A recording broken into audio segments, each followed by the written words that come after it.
cerrar con broche de oro antes de pasar a comer. Me da mucho gusto que podamos incluir en nuestros eventos a una autoridad federal. No es fácil contar con estas intervenciones. En este caso ha sido fácil por quien es. Carlos Valdés es un amigo ya de muchos años, es un académico de la universidad, del Instituto de Geofísica, es una persona que conoce muy bien de riesgo. Sus pláticas, a veces en sus pláticas parece que es ingeniero civil, de tanto que sabe de riesgo. Y está aquí, yo creo que en gran parte por eso, porque es muy cercano, pero yo creo que debemos aprovechar este momento, que no es muy frecuente, o este lapso, para unir fuerzas entre el sector académico, el sector financiero, y evitar cosas como el periodicazo de hoy, ¿no? Donde se describe con mucha inexactitud lo que es un bono catastrófico y cuál es el objetivo de muchas de estas cosas, ¿no? Y se confunde autoridades de protección civil que hablan de cosas que no saben y que no están bien informados. Entonces me da mucho gusto, Carlos, que estés con nosotros y por favor, adelante. Gracias, un gusto el estar aquí. Vale la pena aclarar que soy relativamente nuevo, tengo 4 meses en esta posición. Como bien lo decía Eduardo, vengo de la parte de la academia y lo que quisiera presentarles es el panorama en el que está el Centro Nacional de Prevención de Desastres en cuestión de estas herramientas que tienen como finalidad, pues sobre todo el entendimiento de los fenómenos de lo que representa la que sigue, por favor. ¿Cómo prevenir los desastres? ¿Cuáles son o cuáles podríamos considerar como los nuevos instrumentos para construir un México seguro, ¿no? Uno de los mandatos presidenciales. La que sigue, por favor. ¿Y por qué es necesario? Esta es una pregunta que frecuentemente nos hacen. ¿Por qué es necesario tener una institución técnica científica para poder prevenir los desastres? La que sigue. Una de las cosas en que nosotros y mostramos a la gente es que venimos de conocimientos, podemos ver nosotros aquí cuál es la propuesta de cómo se generaban los sismos anteriormente. Vean una tortuga con elefantes encima y finalmente la parte de la tierra, un gran pez en la parte, por ejemplo, de Japón, y seguimos curiosamente pensando de esta manera en la generación de los sismos. La gente pregunta que si es normal que siga temblando como ha estado ocurriendo, que si son normales las tormentas que estamos observando o un huracán, por ejemplo, en mayo, y la respuesta es que bueno, necesitamos entender estos fenómenos y no simplemente buscar en la imaginación. La parte de Tlaloc, la explicación es un poco más sencilla. Tlaloc tiene 50 años en su nueva ubicación y como lo están remodelando y como está todo tapado, pues estoy seguro que Tlaloc está enojado y esa es la razón de que estemos teniendo esta temporada, ¿no? Entonces sería una forma muy fácil de definir estos fenómenos y decir que no hay nada que podamos hacer y por supuesto nada que podamos prevenir. Y las leyendas sobre el volcán, que se enamoró el señor de la señora y se fue a pelear y se durmió esperándolo. O sea, podemos explotar fuertemente cualquiera de estas ideas para tratar de entender lo que vemos, ¿no? Pero al final de cuentas lo que necesitamos entender y conocer es nuestra Tierra, el proceso como comúnmente utilizamos en la parte de los sismos. Mientras nosotros sigamos teniendo una gran cantidad de calor en el interior de la Tierra, esto va a producir un movimiento convectivo que finalmente la parte más externa va a mover las placas tectónicas en donde están ubicadas tanto los océanos como los continentes. ¿Y cómo lo podemos hacer? Pues ustedes no han puesto a calentar en un recipiente una sopa de letras. Los invito a que lo hagan y se van a dar cuenta que una vez que comienza a tener cierto calor líquido, comienzan a moverse las letras y que no se mueven de una forma aleatoria como está colocado en la parte de abajo. Comienzan a calentarse, disminuye su densidad, migran a la superficie, se enfrían y comienzan a regresar en este proceso cíclico. Entonces podemos entender ese proceso haciendo el experimento con una estufa y con una sopa de letras y transferir el conocimiento a la gente de que lo mismo ocurre en nuestro planeta con un proceso más lento que va moviendo finalmente los planetas, las placas, y que estas son responsables tanto de los sismos como de los volcanes y la interacción que tiene también con la atmósfera de lo que sucede afuera. Una de las formas en donde nos podríamos quitar tanto los sismos como los volcanes sería apagando el interior de la Tierra. Si hubiera una forma de hacerlo, En efecto, los sismólogos nos quedaríamos sin trabajo, los que hacemos este tipo de investigaciones, pero también nos quedaríamos sin vida en el planeta, ¿no? Entonces, no es una respuesta sencilla, y al ver la distribución de las placas y la distribución en color amarillo, los sismos, y en color rojo, la presencia de los volcanes, y si vemos estos últimos sismos importantes a nivel mundial, pues vemos que todos ellos claramente, al menos están en las regiones ya indicadas, en donde sabemos que pueden ocurrir y presentarse los fenómenos. Entonces, el entendimiento de algo que parece tan simple, pues nosotros nos topamos inclusive con autoridades de protección civil a nivel estatal, en donde preguntan que si, por ejemplo, en Chihuahua no temblaba, ¿no? Y de repente están ocurriendo sismos, en la zona de Linares, que por qué está temblando, que si tienen que ver los sismos con el calentamiento global. Esa es una de las últimas solicitudes de información más frecuentes. Y la biosfera, la parte más delicada de la atmósfera, pues necesitamos entenderla y protegerla, ¿no? Es una capa muy delgada, y si nosotros no la cuidamos, tendremos situaciones mucho más delicadas. El conocimiento de nuestro planeta nos va a ayudar a entender estos fenómenos, diferentes formas de concebir la Tierra, pero al final de cuentas el entendimiento físico de estos fenómenos es importante. La parte del cambio climático requiere, ¿no?, ya de la aceptación, lo cual es un conocimiento generalizado, y la adaptación ante sus efectos. Podemos ver nosotros cambios climáticos importantes. Aquí quité por error una de las fotografías del evento que ocurrió en Jalapa, en donde ya caen granizos. No es que estén cayendo huevos del cielo, eso sería interesante, pero no, caen del tamaño de granizos. Pero por ejemplo, el evento que ocurrió en Jalapa generó 200 heridos y 10,000 víctimas, y en algunas de las fotografías atraviesan perfectamente, vean el tamaño de estos granizos bajando a una velocidad considerable, son verdaderos proyectiles. Y lo que es interesante es, si vemos nosotros la latitud a la que se encuentra Jalapa, es casi la misma a la que se encuentra la Ciudad de México, y la distancia son menos de 150 kilómetros. Por tantito, si esta tormenta se hubiera generado en la Ciudad de México, claramente escalaríamos todo el nivel del número de víctimas, de heridos. Estos granizos definitivamente ya descalabran tranquilamente. Lástima que no está en la fotografía, atraviesa perfectamente los parabrisas de los vehículos, y los techos inclusive de lámina delgada los llegan a atravesar. Entonces, estos fenómenos, que obviamente sí ocurrían en el pasado, lo único que está sucediendo es que se intensifican, y que debemos nosotros entenderlos y conocerlos, y además prevenirnos ante ellos. En la parte de los volcanes, estoy seguro que el doctor Hugo Delgado ya habló de la parte de ellos, el entendimiento de qué es lo que pueden hacer, y la afectación. Uno de los casos más interesantes es lo que ocurrió con este volcán en Islandia, el cual, sin tener nada que ver la parte de Europa, pone en jaque la economía, porque todos los aeropuertos no podían utilizarlos. Y de ahí entonces entramos a lo que sería la parte del CENAPRED, y es una institución técnico-científica de la Coordinación Nacional de Protección Civil, que está encargada de crear, gestionar y promover políticas públicas en materia de prevención de desastres y reducción de riesgos a través de la investigación, el monitoreo, la capacitación y la difusión, ¿no? La parte de las políticas públicas se vuelve un elemento muy importante, porque mientras nosotros no podamos legalizar que uno no se pueda sentar en un terreno sin haber conocido los riesgos a los que puede estar expuesto y cuál sería la penalización por hacerlo, la gente continuará diciendo: yo compré este terreno porque nadie me dijo que aquí podía suceder, por ejemplo, una inundación, como fue el caso de Acapulco, como lo es en otros lugares. Entonces hay que pasar de ese conocimiento finalmente a políticas públicas. Dentro del CENAPRED ahora hay una subdirección de políticas públicas, y debe ser la subdirección a la que todo el resto del CENAPRED, sobre todo la dirección de investigación, debería de estar alimentando en esta dirección. ¿Y cuáles son de los elementos importantes? Pues la generación de un Atlas Nacional de Riesgos, una Escuela Nacional de Protección Civil, un Sistema Nacional de Alertas y un sistema de monitoreo.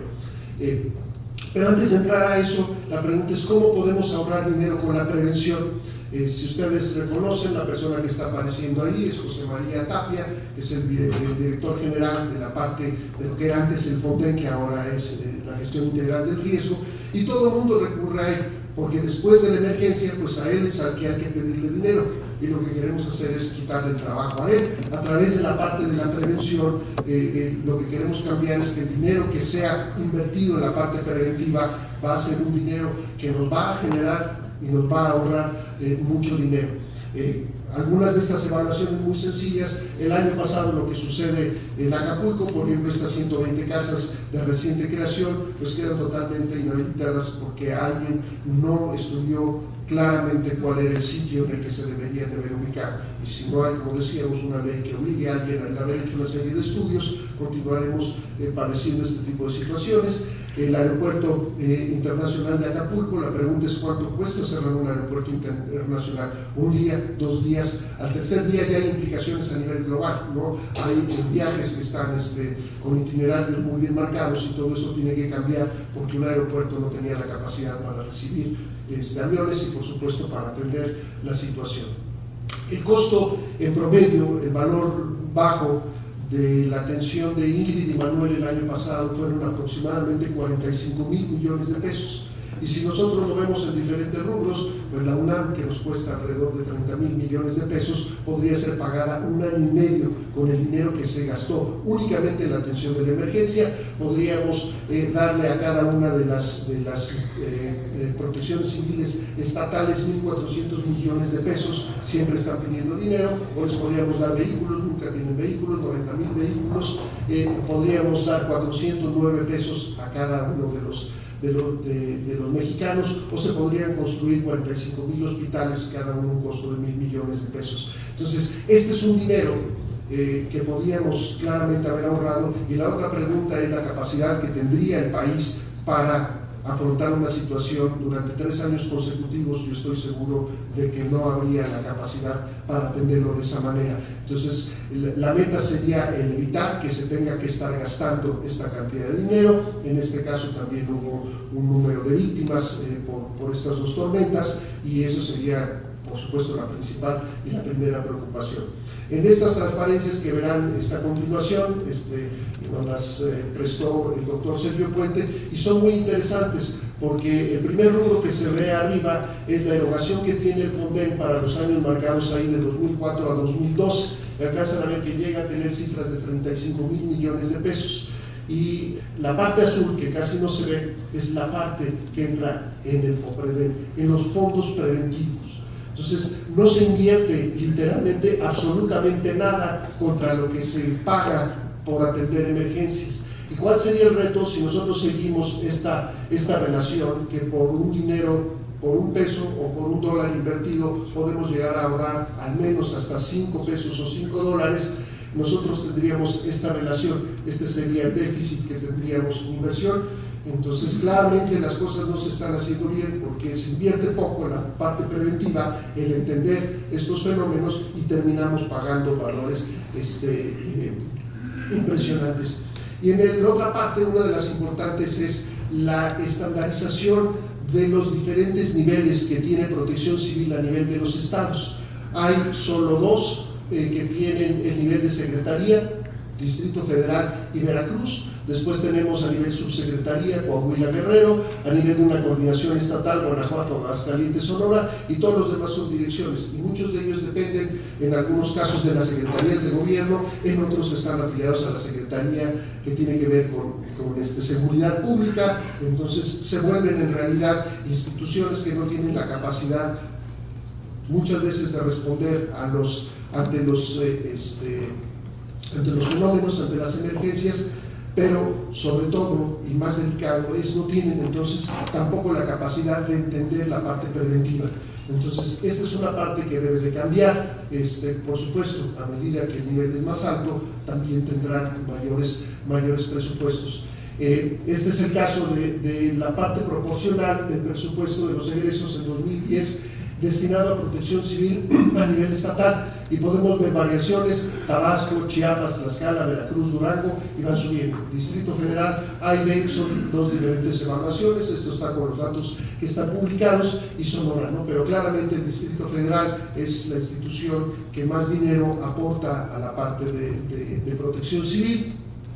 Y si lo vemos ahora como la prioridad presupuestal asignada a la protección civil del gasto público por categoría de la dependencia, vemos que los de la dirección son los que menos aportan. Aquí destaca Sonora en una parte de hacer coordinación, y en la parte de la Secretaría definitivamente son las instituciones que más dinero la aportan. Y lo que es interesante, ¿cuál es la relación entre los recursos que reciben vía el FONDEM contra el porcentaje de presupuesto asignado? Y curiosamente vemos a Veracruz aquí, en donde recibe la mayoría del porcentaje en atención de la emergencia, a pesar de tener el nivel de secretaría. Y curiosamente en el Distrito Federal, en donde se invierte una gran cantidad de dinero en lo que es protección civil, pues lo que vemos es que el dinero que requieren del FOPREDEM para la atención de emergencia es literalmente cero o muy poco. Entonces las dos con más alto nivel están en la parte de abajo. Si vemos ahora los recursos recibidos vía FOPREDEM 2004-2012 contra el porcentaje asignado a protección civil en el 2010, seguimos viendo esa relación. Vemos que el Distrito Federal es quien más aporta y quien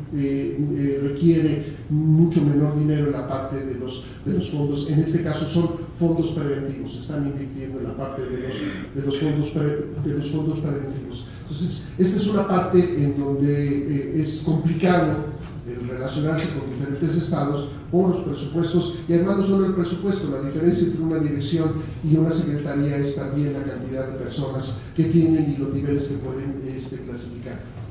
Pero entrando ya un poco más en las herramientas y hablando sobre la parte del Atlas Nacional de Riesgos, se define como un sistema integral de información sobre los agentes perturbadores y daños esperados resultado de un análisis espacial y temporal sobre la interacción entre los peligros, la vulnerabilidad y el grado de exposición de los agentes afectados. Y que es lo que se pretende que sea un marco de referencia para elaboración a través de políticas y programas en todas las etapas de la gestión integral del riesgo. Y esto está puesto en la ley como atribuciones, y una de las cosas que se observaba también frecuentemente es que diferentes instituciones, todos ellos tenían atlas, ¿no? Pemex tenía un atlas, la Secretaría de Comunicaciones y Transportes tenía un atlas, lo que era el Sedesol, lo que SEDATU tenían un atlas, y lo que se está pretendiendo es que exista solo un atlas al que todo el mundo contribuye y transfiere la información, y que sea una herramienta común que sea utilizada además por todos los estados, por los tomadores de decisiones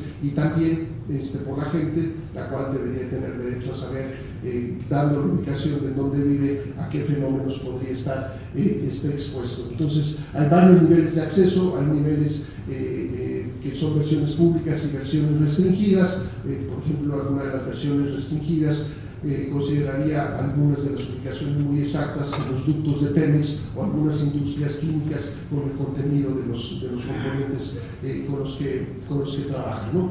Y esto es a través de un mandato presidencial, dice en el Consejo Nacional de Protección Civil, el primero que hubo, dice actualizar el Atlas Nacional de Riesgos para transformarlo en un instrumento más útil en la planeación y desarrollo, y sobre todo en la parte del ordenamiento territorial. Y ahí hay un acuerdo con la parte de SEDATU, en donde SEDATU anteriormente financiaban atlas de riesgos a nivel municipal, y la idea es obviamente en ordenarlos. Ellos tienen la competencia del uso del suelo, y la parte del riesgo tendría que ser transformada o habilitada por la parte que le compete, en este caso a el SEDAPRED, y también sobre todo estandarizarlo. Algunos de los ejemplos, la integración de 32 atlas de las entidades estatales, no todos están al mismo nivel, es más, de los 32 entregados, 31 estados del Distrito Federal, solo 4 de ellos podrían considerarse como atlas con cierto nivel de completitud, y los demás finalmente adolecen de muchos parámetros. Y ese es un problema, porque eso ha quedado como una atribución del SENAPRED, en donde estamos siendo observados por no haber solicitado que los atlas se entregaran en la forma adecuada, cuando el dinero ni siquiera lo proporcionábamos nosotros y simplemente éramos receptores. Entonces creo que lo primero que hay que hacer es estandarizar, ¿no? Cuáles son los criterios para hacer la evaluación. En el común de los casos, lo que se hacía para evaluar el riesgo sísmico, simplemente le pedían un mapa de los sismos al servicio sismológico y entregaban un mapa en donde estaban ubicados los epicentros y las magnitudes, y con eso consideraban que ya tenían evaluado la parte del riesgo sísmico. Algunos de las cosas que han variado, el nivel de las capas que contienen actualmente. Hace 3 años se trabajaba con menos de 600 capas y actualmente este número no está, 38.000, de hecho el número está todavía más arriba. Sí, nada más el apuntador es el que ya no quiere apuntar, pero bueno, la parte de la derecha, ¿no? Son algunas de las estadísticas. La que sigue, por favor. Esta es una infografía, lo veremos más adelante en la parte de difusión de los productos, en donde explica un poco, de manera, estas infografías son documentos muy sencillos, en donde habla, por ejemplo, ahí está el número de capas actualizado, haber pasado de 632 a 65.000, el número de registros que se tienen, el número de instituciones que habían aportado esta información, de 3580. Claro, el número de capas de 632 a 65.000, el número resulta muy alto en el concepto, pero técnicamente son aproximadamente unas 2.000 capas las más importantes. Las otras son capas que se requerirían para hacer análisis, por ejemplo, particulares. Sí, por favor. Estos son algunos de los elementos, por ejemplo, donde se constituye la parte de la información base. La ventaja que se tiene al tener el mandato del Senapred es que nosotros podemos requerir información, por ejemplo, a Conagua, al sector salud, utilizar esta información, pedirle en el formato requerido o adecuarlo, para con esto llevar a cabo los procesos, meterlo, por ejemplo, en la nube, y finalmente el estar generando algunos de los productos. Este atlas se pretende que sea además un atlas dinámico, un atlas que es cambiante. En el caso del sector salud, no es lo mismo tener únicamente las ubicaciones de los hospitales y el número de camas que tiene un hospital dado. Lo que nosotros requerimos es, el día de hoy, cuántas camas tendría, por ejemplo, un hospital ubicado en Chilpancingo, porque si la respuesta son 10 camas que son útiles ese día o que están disponibles, y si hay, por ejemplo, un accidente carretero o si hay algún sismo y hay trauma, la capacidad de aceptar el número de personas y además también la capacidad de atender gente por trauma o gente donde queden intoxicadas por alguna nube tóxica o por alguno de los otros elementos. Entonces, lo que se pide, y es lo que nos dice Salud, dice es que yo no tengo esa información, y la propuesta es cómo podemos hacer que la información que se genera diaria, deben de tener ellos el conteo del número de camas diaria que lo estén transfiriendo. En el caso de SST se tienen, por ejemplo, las carreteras, pero lo que queremos saber es el estado de las carreteras, si hay alguna en construcción, si hay alguna en donde hay demoras, en algunas en donde los puentes, como en el caso de Guerrero, hay que cruzarlos por otro lado. Entonces, esta información actualizada de manera diaria y en una manera automática es lo que requerimos para que este atlas entonces no solo nos permita hacer análisis en la parte preventiva, sino también para tomar decisiones ante una emergencia en particular. La que sigue, por favor. Algunos de los ejemplos son herramientas para crear y guardar también escenarios. Hay algunas partes que sí son muy completas y en otras no. Esto depende de la alimentación de la información y el nivel de detalle que queremos, ¿no? Si la idea es tener la información de cada uno de los municipios, necesariamente requeriríamos de tener datos o atlas, o la información que alimenta los atlas a nivel municipal. El nivel estatal es una región muy general. La que sigue, por favor. Tiene herramientas para hacer evaluaciones del terreno. Lo que vemos, por ejemplo, en la parte de la derecha es la simulación de las pendientes, en donde puede uno entonces aplicar modelos y ver las condiciones en donde se podían, por ejemplo, generar deslizamientos. La que sigue, por favor. En este caso, un monitoreo, por ejemplo, de la Conavio, en la parte en donde hay puntos calientes, zonas en donde se pueden generar fácilmente incendios y tomar de nuevo medidas preventivas. La que sigue, por favor. En la parte, en el acceso con el servicio sismológico, al menos tener la información sísmica de los sismos recientes. La que sigue, por favor. La parte del Servicio Meteorológico Nacional nos permite a nosotros el evaluar, por ejemplo, las condiciones actuales, cuál es el paso del ahora ya huracán Cristina, y en donde se podrían estar, por ejemplo, generando lluvias intensas, el evaluarlo por municipio y ver, por ejemplo, al menos al nivel que se tiene ahora, el establecer cuántas personas podrían estar en un nivel de afectación. La que sigue, por favor. Herramientas de monitoreo, están incluidas, por ejemplo, cámaras, algunas de ellas se está pactando con seguridad para tratar de ver que se pueda tener acceso a muchas cámaras que también nos permiten estar haciendo evaluaciones de los fenómenos, ¿no? Lo que veíamos, lo que hablábamos de las granizadas, lluvias intensas, o por ejemplo inclusive los efectos después de un sismo. La que sigue, por favor.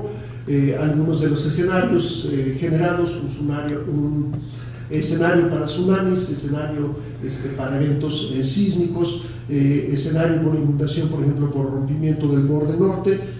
La que sigue, por favor. Algún escenario para el volcán de Colima, en donde están algunos de las poblaciones y la cantidad de gente que podía estar afectada ante un escenario. Siguiente. Por ejemplo, uno de los documentos que acaba de entregar finalmente el Estado de Yucatán, en donde podemos ver la parte de la integración, y son viviendas que están disponibles para del sector inmobiliario, en donde la gente podría estar viendo, en este caso, lo que está propuesto abajo en las zonas que en un momento dado pueden ser inundables.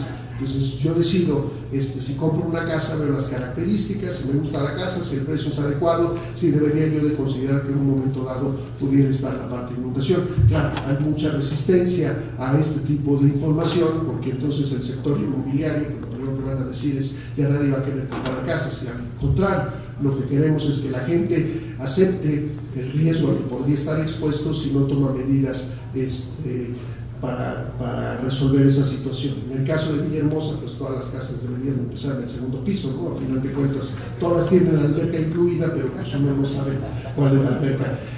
Algunos de los análisis, no nos vamos a meter mucho en esta parte, en donde en esta tabla de Dorigo, la anterior, por favor, estamos viendo nada más modelos en donde está la velocidad del agua contra la altura del nivel del agua, y relaciones en donde ayuda a la gente a entender, ¿no? Y a los tomadores de decisiones, que un metro de agua fluyendo a una velocidad muy baja representa un riesgo realmente bajo, y en cambio podemos tener un tirante de agua de 20 centímetros, pero su velocidad es muy alta, representa condiciones completamente diferentes. Entonces son parte de las herramientas que son aplicadas en la evaluación de las características. La que sigue, por favor.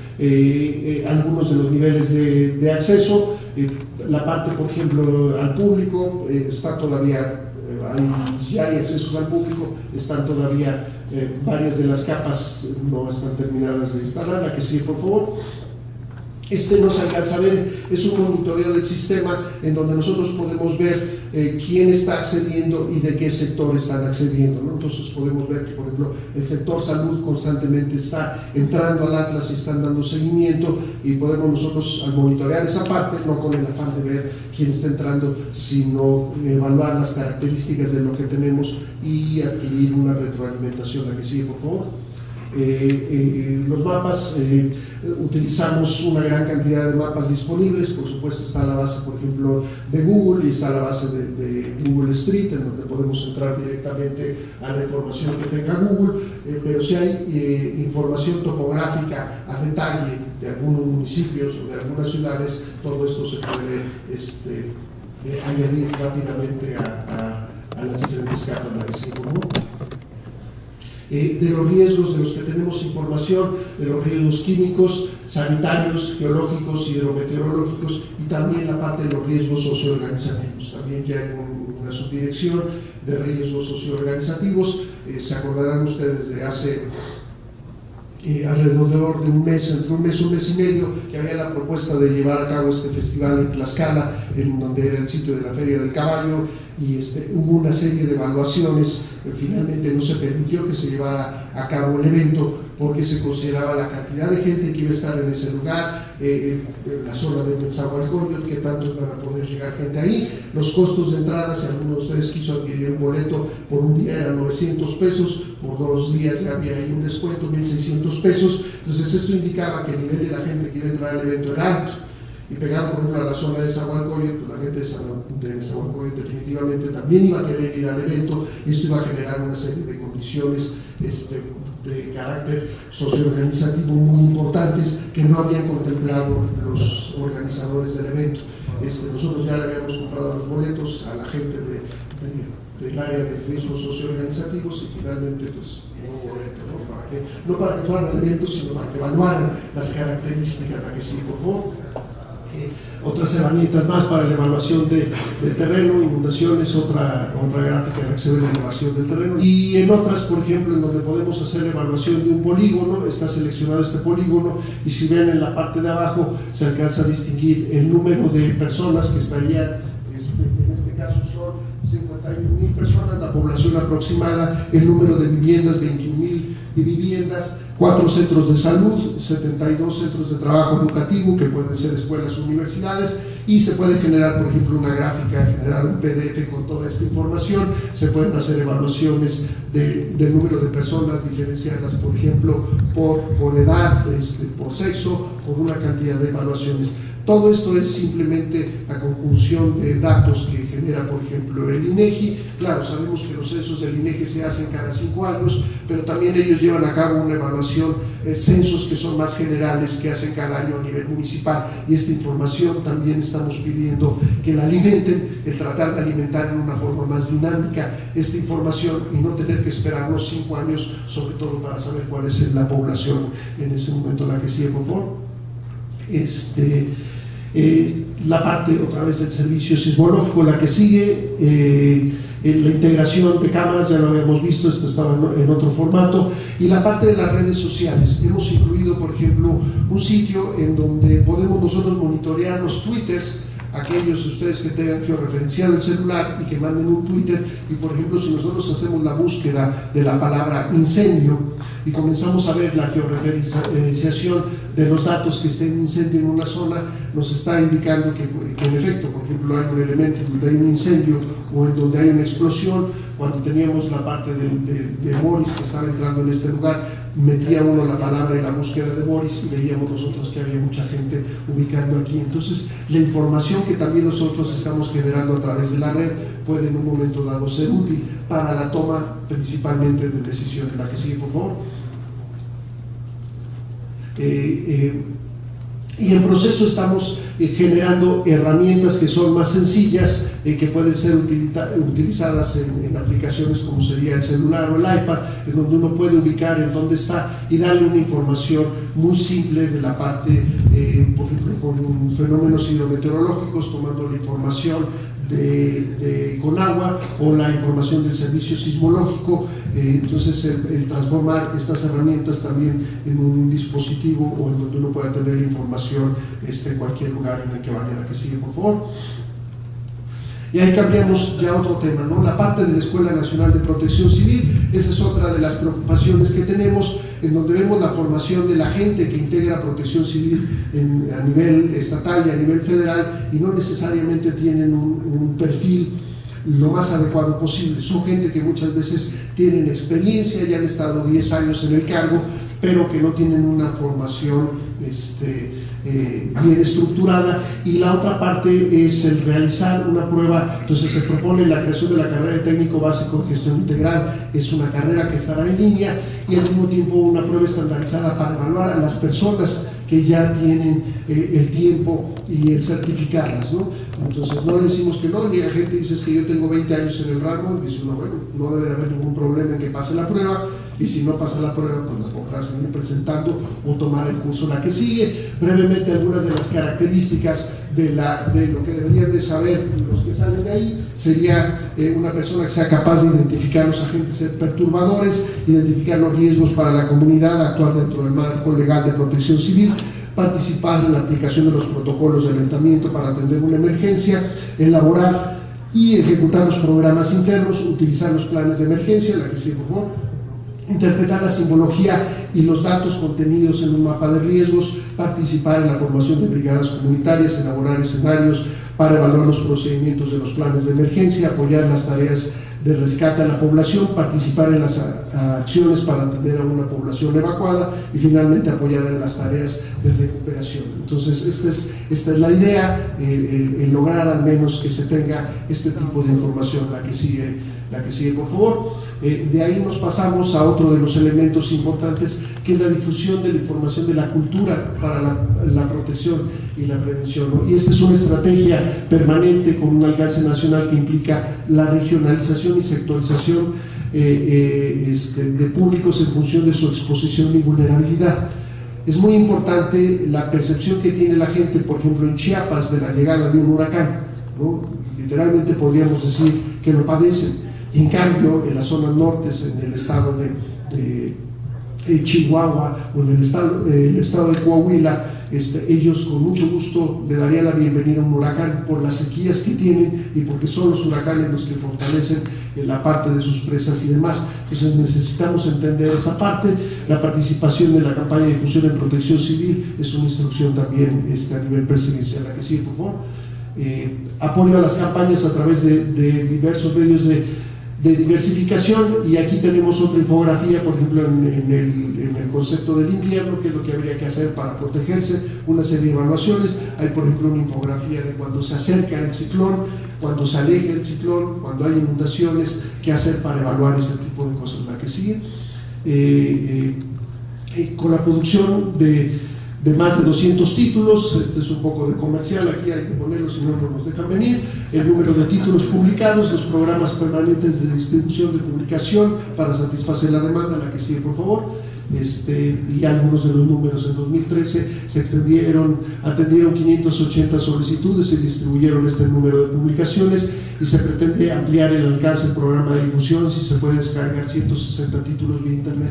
Y una de las cosas que estamos viendo es que necesitamos nosotros estar a la par con la tecnología, ¿no? A través de Twitter se está enviando información. Si ustedes, por ejemplo, siguen al Coordinador Nacional de Protección Civil, estarán viendo que frecuentemente está mandando recomendaciones acerca de qué hacer y atender una tormenta tropical, cuando hay un incendio, cuando hay un sismo, el tipo de acciones que hay que tener. Entonces hay que estar modificando esta información. Lo que nos encontramos nosotros era una gran cantidad de documentos, todavía en blanco y negro, documentos muy extensos que hablaban de los sismos, de los huracanes, de los tsunamis, de las inundaciones, que era muy complicado y costoso el estar duplicando. Y lo que queremos hacer es que esta información sea mucho más ágil y que no tenga que ser únicamente por medios de comunicación, sino a través del internet y descarga rápida. La que sigue, por favor. El Sistema Nacional de Alertas, que es otra de las atribuciones, también no es que nosotros queremos un Sistema Nacional de Alertas, sino que seamos los que reciben la información de todas estas instituciones y las estemos principalmente añadiendo a la parte del Atlas. Toda la información de Conagua, de Conavio, de lo que tiene que ver con sismos, lo que tiene que ver con volcanes, y que esta información estemos transformando y, si es necesario, emitir alertas a través de la recopilación de manera ordenada y constante de toda esta información. La que sigue, por favor. Algunos de los monitoreos que se llevan a cabo en el CENAPRED, principalmente la parte del volcán, algunas de las cuencas hidrometeorológicas que se monitorean, algunas estaciones sismológicas. No tendría la capacidad definitivamente el CENAPRED de hacerlo o de competir con institutos como sería ingeniería, como sería geofísica, pero lo que sí tenemos o debemos de organizar es la captación de toda esta información. La que sigue, por favor. La coordinación de la sociedad de la información a través del conocimiento con SST. La que sigue, por favor. A través del uso de satélites. La que sigue es una gráfica más interesante. Tienen los nuevos satélites y lo que nos han pedido es que establezcamos con quién podemos generar enlaces en tiempo real con todas estas instituciones. He hecho una solicitud. Inicialmente nosotros considerábamos que al menos el enlace de última milla tendría que ser pagado por estas instituciones, y la respuesta es no. SST absorbería absolutamente toda la transmisión de la información. Entonces lo que estamos haciendo es, como pueden ver aquí, está Marina, está Sedena, información parecería muy poca, 271, necesitamos seguir adecuando. Nos fuimos con cautela porque no sabíamos cuál iba a ser el costo, pues ahora que dijeron que es gratuito, pues estamos a punto de lanzar una nueva propuesta de la transferencia de esta información, que es una de las partes complicadas y costosas generalmente. La que sigue, por favor. Y con esto, ¿cuál es la visión? Pues la visión es que prevenir es vivir, que prevenir también ahorra dinero, y las herramientas, como ya se comentó, sería a través del uso del Atlas Nacional de Riesgos, de la Escuela Nacional de Protección Civil, de un Sistema Nacional de Alertas y de la difusión de la cultura de la protección civil. Con la que sigue terminamos. Muchas gracias por su atención.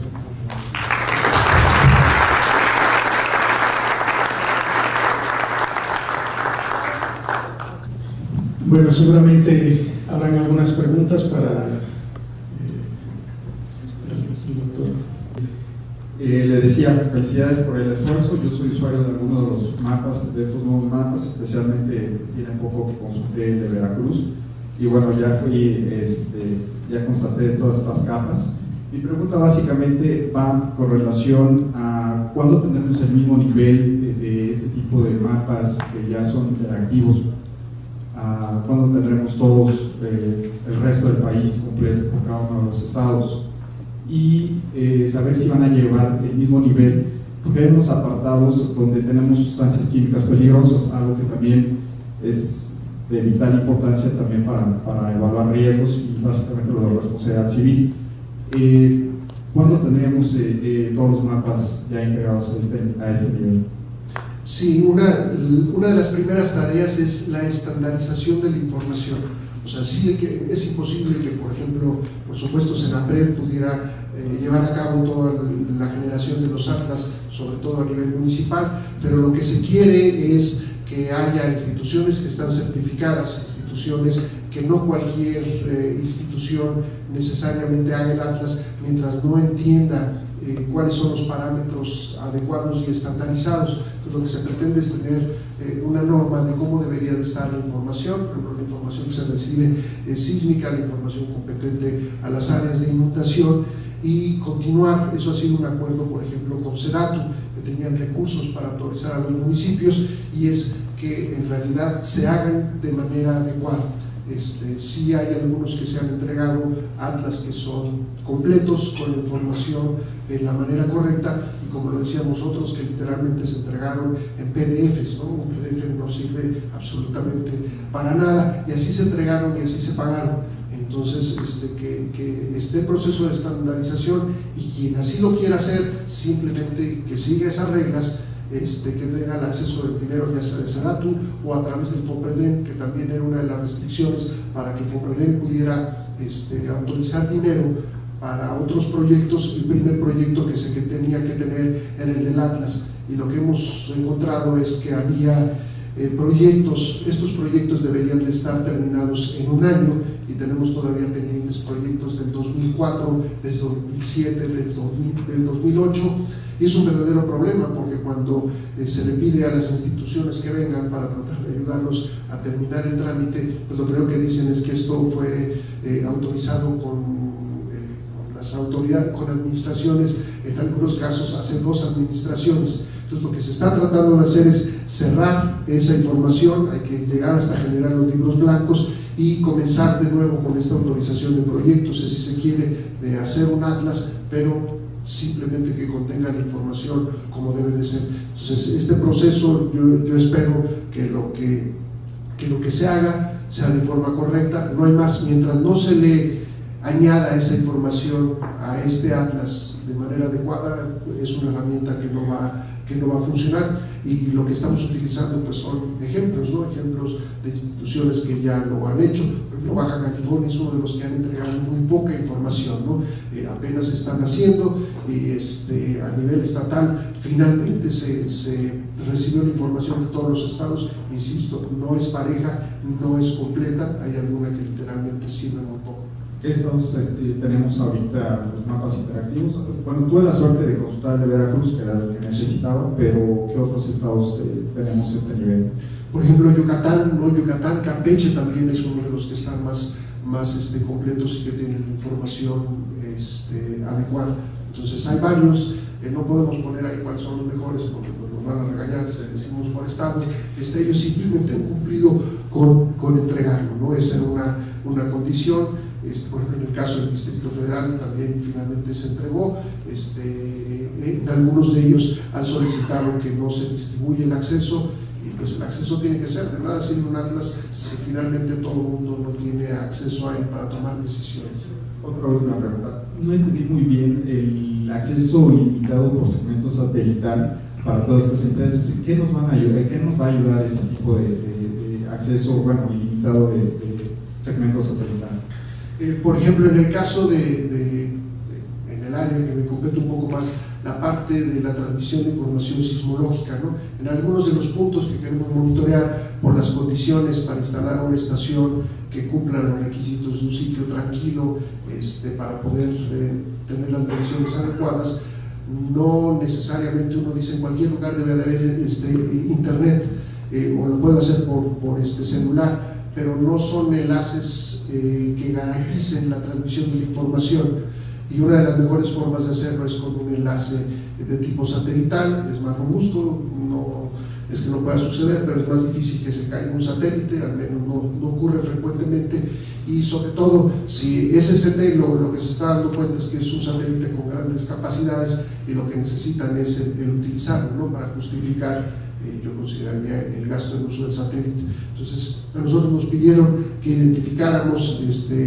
las instituciones que tenían interés en transmitir. Así se hizo. Quedaba al principio, como lo decía, esa idea de que una parte iba a tener que ser pagada por el usuario, y finalmente nos dijeron hace menos de 2 semanas que no, que ellos están considerando el pago completo de la transmisión. Entonces pues la idea es usarlo y después solicitar más transferencia de datos, no solo de la parte que estamos adecuados, por ejemplo un monitoreo de las condiciones simplemente de emisión de gases en las grandes ciudades, no lo tenemos en una forma sistematizada, ¿no? Cada ciudad lo hace bajo diferentes parámetros, pero el poder tener un mapa de cuál es el comportamiento de la emisión de gases por ciudad a nivel nacional durante todo un año, por ejemplo, nos generaría mucha información y nos ayudaría a la toma de decisiones, inclusive hasta ver si en la frontera somos nosotros los generadores de esos contaminantes o vienen de parte, por ejemplo, de Estados Unidos. Entonces, en esos proyectos podríamos meter simplemente el considerar las capitales de todos los estados, transferir, por ejemplo, 32 datos. El hacerlo de esta manera en forma continua en este sistema sería una herramienta, por ejemplo, muy útil para entender el comportamiento de las ciudades y determinar quiénes son las que están más contaminadas o no. Todo el mundo le echa la culpa a la Ciudad de México, y yo creo que no seríamos en primer lugar. Muchas gracias. Gracias. ¿Alguna otra pregunta?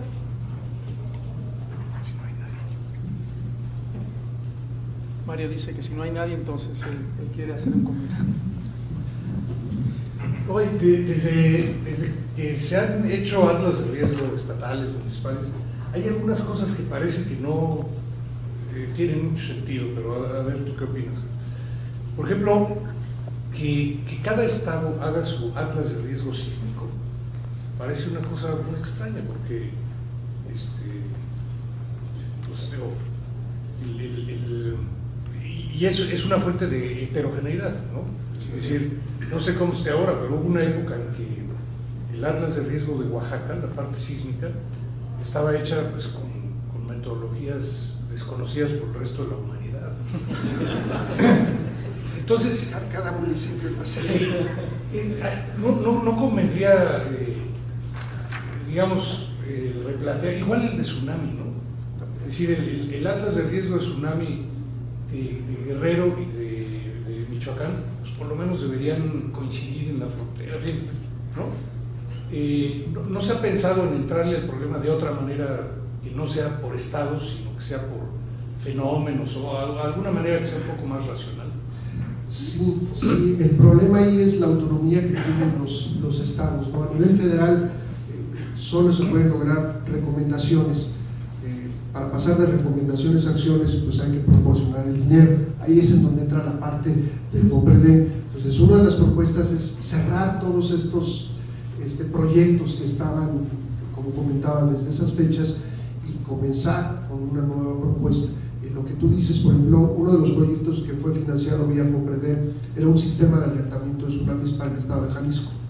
Ahí la pregunta sería, pues que hechos, ¿no? Porque las fronteras de Jalisco dejaban a los otros estados a la gente decía yo ya la bocina, en lugar de ponerla y generar una información a ambos estados, no, enfocada hacia Jalisco, dice uno, pues al final de cuentas somos todos mexicanos, ¿no? Y yo creo que esa es una de las mejores, sería una mejor evaluación. Otro de los fenómenos que nos encontramos es la propuesta de estos vuelos LIDAR. Todo el mundo quiere vuelos LIDAR y son costosísimos. Entonces llegan propuestas en donde parte del proyecto pide 40 millones de pesos para llevar a cabo vuelos LIDAR bajo cierta resolución para analizar un fenómeno en particular. Pues la propuesta es, ¿por qué no, si es necesario, el tener o solicitar que se haga un vuelo LIDAR de todo el país, así cuesta una barbaridad de dinero y que esa información esté disponible para todos? Entonces, yo creo que lo que tú comentas, lo mejor, ¿no? Identificar una institución que haga bien la valoración del riesgo sísmico. Cuando digo el UNAM siempre dicen que como tú vienes del UNAM, digo en donde esté el conocimiento, ¿no? El que lo pueda hacer una sola institución y que esté bien hecho para todos, ¿no? Varios de estos fenómenos, en efecto. O varias instituciones. O varios. Los estados, por ejemplo, lo que tú acabas de mencionar, ¿no? Los estados que están en la costa, Jalisco, Colima, Michoacán, Guerrero, Oaxaca, en Chiapas, en la parte del fenómeno sísmico y la parte de tsunamis, en el otro, el paso de un huracán es lo mismo, ¿no? No se detiene el huracán cuando llega a la frontera entre estados. Entonces pero no está tan fácil cambiar las mentalidades de los estados, pero son propuestas, sobre todo cuando está el dinero. Si de una vez hacemos esto, ¿no? Puedes aplicar la regla de oro, ¿no? La regla de oro es el que tiene el oro pone la regla. Pues hay que aprovechar eso. Nada más me gustaría comentar, estamos casi. En cuanto al vuelo LIDAR, nada más me gustaría agregar, estamos trabajando nosotros en un proyecto con Capufes, con la carretera de la Ciudad de México a Acapulco. Y una de las condiciones del vuelo LIDAR es que la información pasa a ser propiedad de México a los 15 días de realización. Entonces eso es una buena Sí, esa es la idea, ¿no? Lo que comentaba un poco de la parte de los atlas, que cada institución, SST tenía un atlas, Pemex otro atlas, y lo que el gobierno ha dicho, solo una institución lo hace. Por ejemplo, está el atlas de vulnerabilidad ante el cambio climático que lo controla el INEC, ¿no? En la Semarnat, el Instituto del Cambio Climático. Entonces, por ejemplo, hacia ese nosotros nos tenemos que alinear. Como Senapred, nosotros transferimos información hacia ellos en lo que tiene que ver con el cambio climático. Y claro, ellos tienen puesta ahí la palabra vulnerabilidad. Y todos los demás que quieran hacer algo, cualquier tema del cambio climático, tienen que organizarse y ordenarse con el INEC. Entonces, al menos, si comienza a ver este orden, estaremos el dinero juntando, en vez de que cada estado, como lo hacía, cada estado quiere tener su vuelo LIDAR, y otra vez el vuelo LIDAR terminaba aquí, llega a la frontera del estado y que se dé la vuelta al avión, ¿no? Entonces, si se ordena eso, lo que vamos a estar encontrando es que hay más dinero para hacer más cosas y eventualmente la información, en el caso del INEGI, si son ellos los que lo tienen disponible para todos, en el caso del Atlas es para que todos tengan el Atlas. La intención es que cualquier persona tenga acceso, ¿no? Y tenga derecho a la información. Bien, una última pregunta. Estamos un poco restringidos con el tiempo de comida. Hacemos esta última pregunta y con eso concluimos. Bueno, hablando de atlas de riesgo de tsunami y de terremotos, o sea, me parece extraño que le digan a cada estado, oye, pues invéntate tu metodología y pues danos un atlas, ¿no? ¿No sería precisamente RN un conducto que por experiencia pues es el que nos puede dar una excelente opinión? Yo lo establecí las reglas anteriores, de alguna manera eso comenzó a surgir, ¿no? Y se volvió un buen negocio. Y creo que es un buen negocio tener un buen atlas. El problema es que no todos fueron buenos atlas. Si se utiliza la tecnología y la rigurosidad que utiliza, por ejemplo, una compañía, estaría muy bien, ¿no? El problema es que eso se volvió un vicio desde que inició esto, desde el 2003.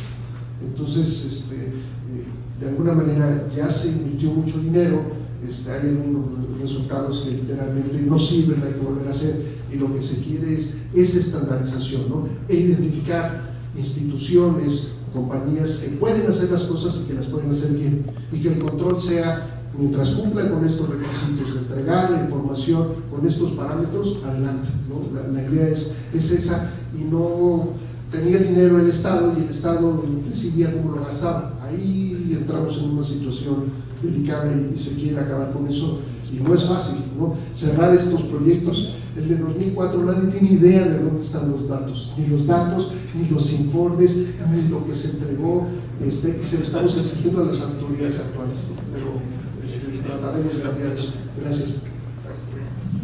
Bueno, olvidémonos de Reina porque es ponerse una camiseta con intereses particulares, pero hemos hecho proyectos para el gobierno federal a través de la Secretaría de Hacienda. Por ejemplo, el Atlas de Riesgos de Sismos ya está listo, ya está en una computadora, se llama RFONDEM, y en varias versiones. ¿Para qué replicarlo? ¿Para qué volverlo a hacer?